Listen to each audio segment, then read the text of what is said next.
This is I'm a dude playing a dude disguised as another dude. Meihouwangddouzhanshengfo here with another rating review.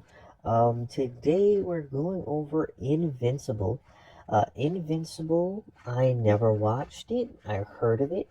Never gave it the time of day because I assumed it was going to be the mediocre dribble like everything else in this decrepit world at this time. But boy, I was wrong.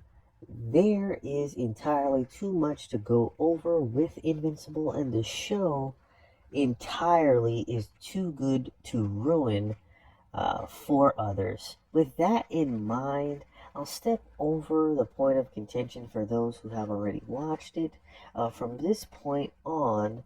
So all those who haven't seen Invincible, please go watch it by any means.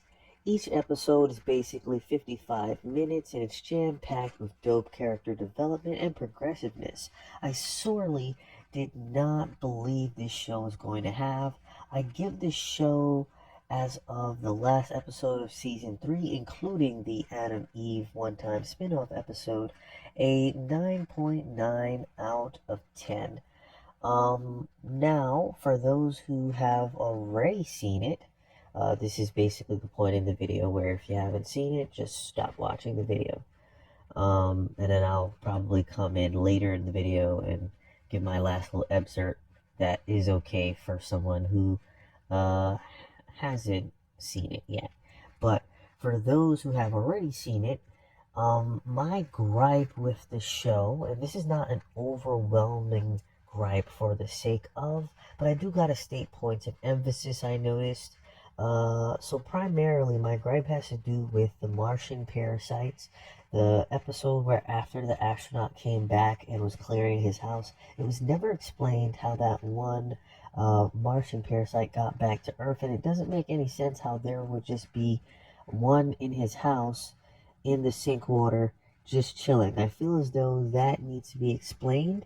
That happened roughly somewhere in mid to late season 2, but I believe mid season 2. That needs to be rectified ASAP. And adjacent from that, my only other gripe with the show is why would Invincible not just throw Conquest's body into the sun himself?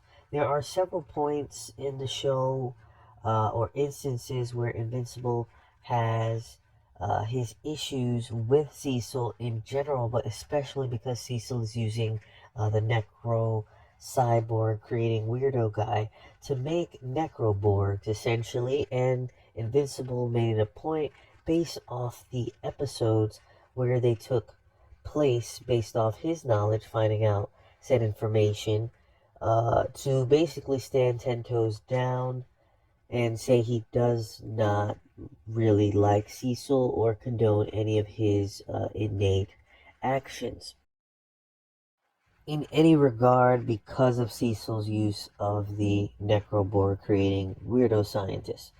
Uh, that seems counterintuitive for him to go toe to toe with Conquest, and know that he only beat him technically on a lucky technicality, and just allow Cecil to get rid of the body.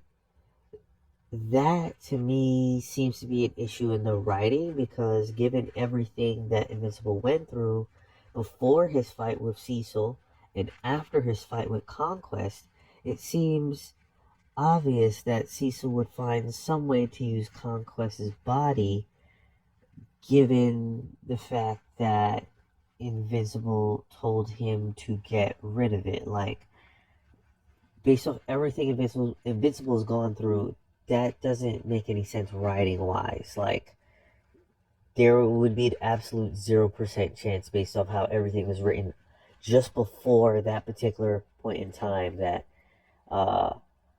Invincible would truly believe that Cecil wouldn't try to utilize the body for science or in some way to destroy him, or, just do something weird with it. But I digress. In either instance, this is the point in the video where if you have not watched it, you can come back to this point. But in either instance, if you want to watch interesting, Nega Superman, Vegeta kind of inspired, action-packed superhero, supervillain esque of a show where people actually die like in the comics and people stay getting Febrezed in quite hilarious fashions due to the sheer gore of how fatalities take place, watch this show. In either instance, this has been Meihouwangddouzhanshengfo. I'm out.